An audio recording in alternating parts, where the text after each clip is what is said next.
Anyway, ito pa, ito pa. Ito, naku, matindi itong balitan to. Matindi ito, matindi ito. Ito, mga deepfake na pahayag daw ni Pangulong Bongbong Marcos. Pero nakakabahala kasi ang mga video nilabas ng YouTube channel na Dapat Balita nitong nakaraang 7 araw. Una, kung titingnan mo yung mga captions or heads niya, lahat sila tungkol sa gera na sumiklab na raw sa pagitan ng Pilipinas at ng China sa West Philippine Sea.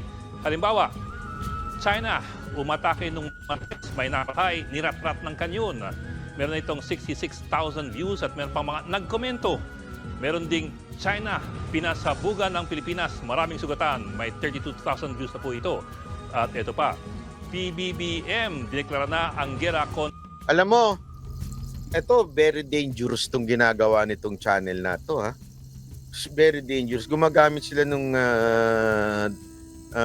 parang boses ni Pangulong Marcos na kesyo. Narinig ko yung ibang ano dyan na parang sinasabi nila na nagkakagera na. Tapos dito ka magtataka. Grabe ho yung views.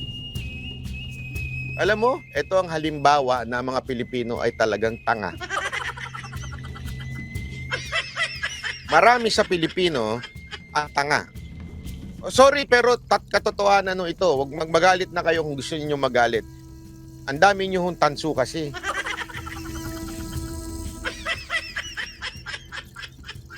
Alam niyo bakit nagtatagumpay itong mga ganitong klaseng mga channel? Bakit? Ang laki niya na, 46,000 in 2 days. Kasi nga ho, nagpapaniwala ho kayo. Ang hilig niyo kasi sa chismis. Yan ang totoo eh. Kanina, dun sa SMNI, may humihirit pa. Sabi doon, bakit ang baba na yung views nyo ngayon? Dito, hindi katulad nung dun sa chismosang vlogger. Ang dami nang wala talaga kayo mga banateros. Ang tanga-tanga nila. Hindi nila alam, biglaan yung kaninang live namin sa SMNI sa Banateros. So, hindi talaga prepared ang tao. Nung ibang araw, 10,000 ang umaabot dun eh. Diba? Nagkataon lang kasi aalis kami lahat bukas. Alam nyo naman na yung kinuwento namin. Aalis lahat kami bukas. Punta kami Amerika. Mamamasyal kami. Bibili kami ng sapatos na Jordan. Hindi. May pupunta kami importante. Di ba ito tapos kesyo, ganun pa sinasabi na akala mo, kasi nga, alam mo, isa lang naman masasabi ko dyan eh. Ang dami ho kasing mahilig na Pilipino sa chismis. Ang hirit pa nung iba, boring naman yung ano nyo, topic ninyo. Ano gusto mo? Pedeya, araw-araw. Araw-araw, video. Sinampal ni Ma'am Shi, si Marcos. Ganon. Araw-araw gusto mo ganon ng kwento. Alam mo ba, meron isang PSG dyan, sinibak dahil kaysa babaeng ahas. Ang in-squatter eh. Hindi, sa totoo lang, hindi ho kami ganun. Kung gusto ninyo ng chismis, punta na lang kayo kay Christy Permin. Mas maraming chismis yun. Pinapakailaman na may buhay na may buhay. Hindi ho ganun ang Banateros.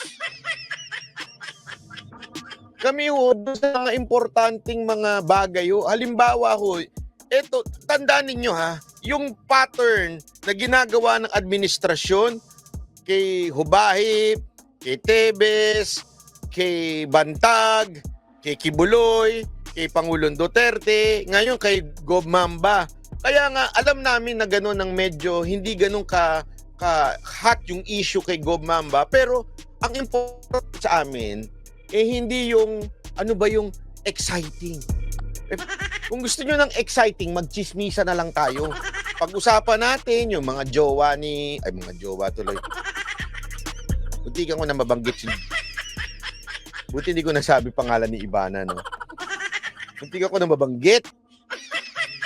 Diba, yun na lang ang gawin natin. Pag-chismisan natin na may jowa, mga may asawang may kabit. Gusto nyo ganon? Sa amin kasi ang importante, yung mga issue, kahit ba hindi yan mukhang intriguing, hindi yan.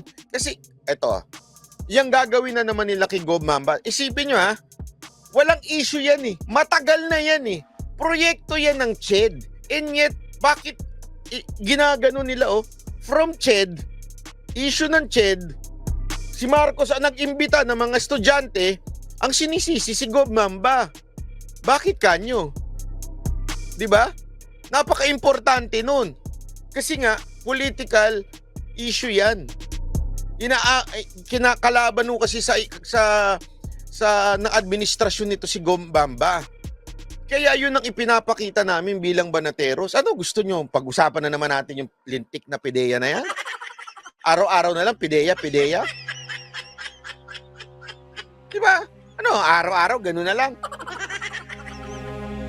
Lahat ng chismis, pag-usapan natin sa pamilya ni Marcos. O yung anak niya, ganito. O yung kapatid niya, ganito. Hindi kasi kami ganun. Diba? Sa amin, kung ano yung mahalagang bag, which is yung importante sa tao. Ano ho yun? Yung bakit nagtataas ang presyo ng bilihin, kung bakit nagkakaganito ang ating bayan pagdating sa issue ng China. Diba? Yan ang pag-usapan natin. Alam ko, less ang manunood doon. Kaya lang hindi ko kami for the views. Kami is for education o para matuto ang taong bayan. Ano bang, kaya nga ini-interview natin even if medyo boring kasi hindi naman yun na importante. Ang importante yung laman ng kanilang sinasabi. 'Di ba? Yun ang importante. Oh. Hindi yung issue na kung ano-ano lang na para lang magkaroon ng content. Sorry Alam mo kung bakit? Naisip ko yun. Kasi ganito yan Yung ganitong style. Ayan Tingnan mo walang katuturan itong channel na to. Pero ganyan ang palo ng views niya. Parang si Humpak lang yan Walang katuturan. Oh, sino yung ganitong style? Alam niyo yung ganitong style? Style ni Sangkay ito dati.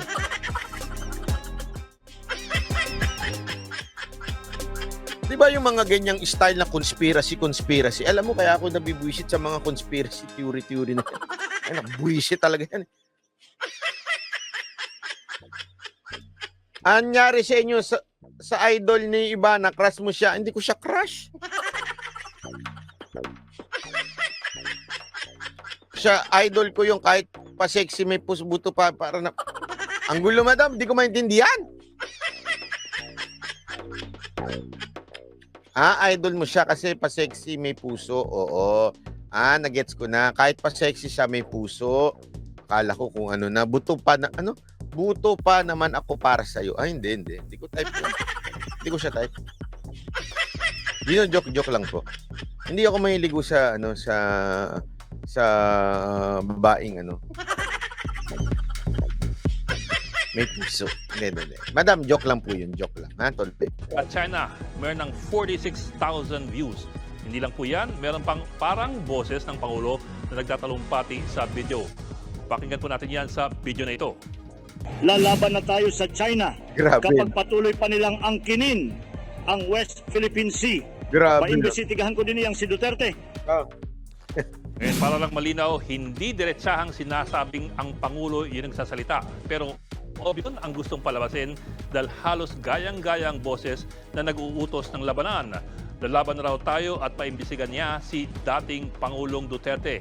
Yun lang, ang boses na ito ay peke po. Walang anumang ganung talumpati ang Pangulo. 2 sa 13 video sa page na ito, merong peking boses na animoy kay Pangulong Bongbong Marcos. Paulit-ulit lamang po ang mga video ng mga litrato ng girian sa West Philippine Sea.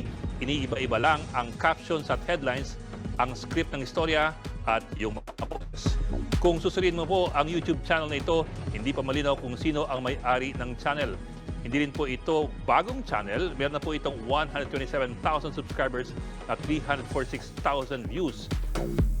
Kahit mabilis itong nakakakuha ng mga viewers.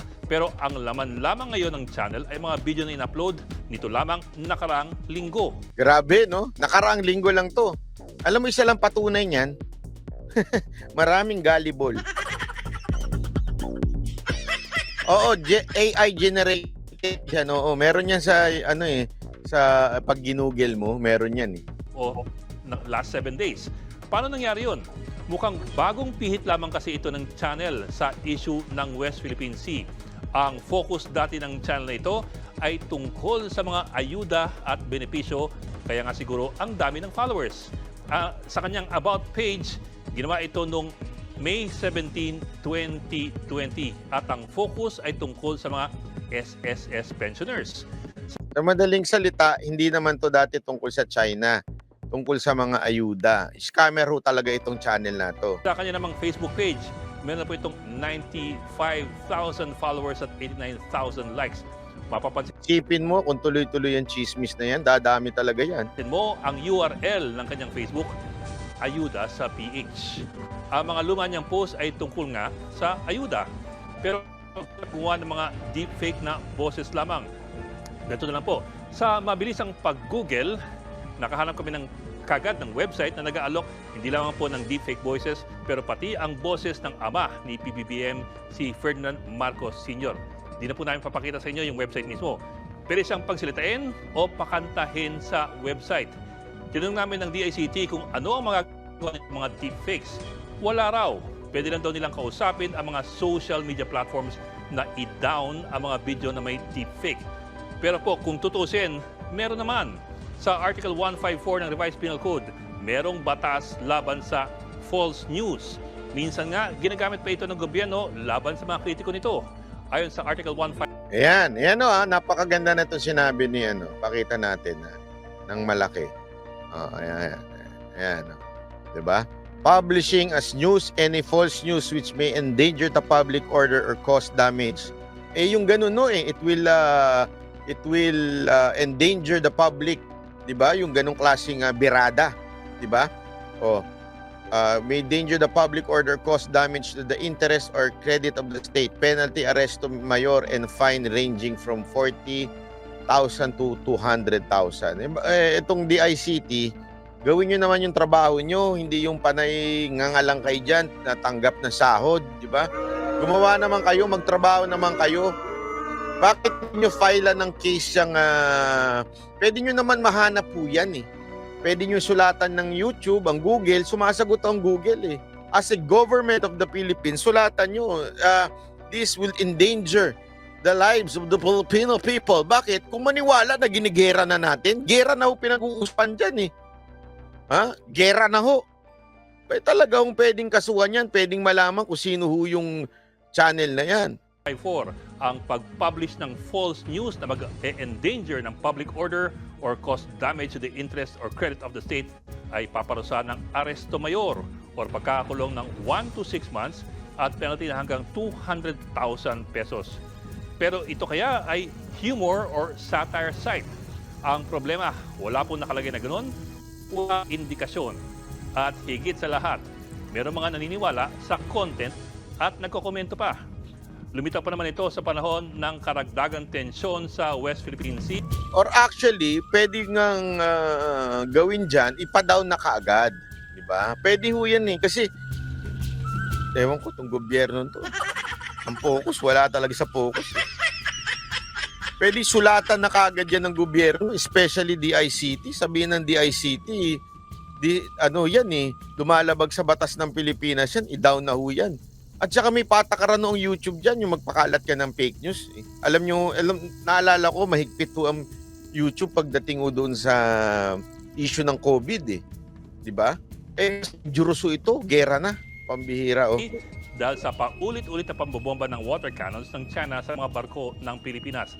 At lalo na po ngayon, nag-iinit ang tensyon sa pagitan ng Pilipinas at ng China dahil sa inilunsad na balikan exercises sa West Philippine Sea. Mga kapatid, ayan sana lang gawa ng paraan. Wag naman kayong mga inutil dyan sa DICT. Bakit hindi kayo anyway, marami naman troll ang gobyerno. Bakit hindi nyo bantayan? 'Di ba? Bakit hindi nyo bantayan kayong mga troll ng gobyerno, yung mga ganyan, kasi hindi ho maganda 'yan, 'di ba? Gamitin nyo na lang yung mga troll ninyo. Nabantayan kesa kayo. Anyway, nagpapaka-inutil naman kayo. Bantayan nyo na ho yan.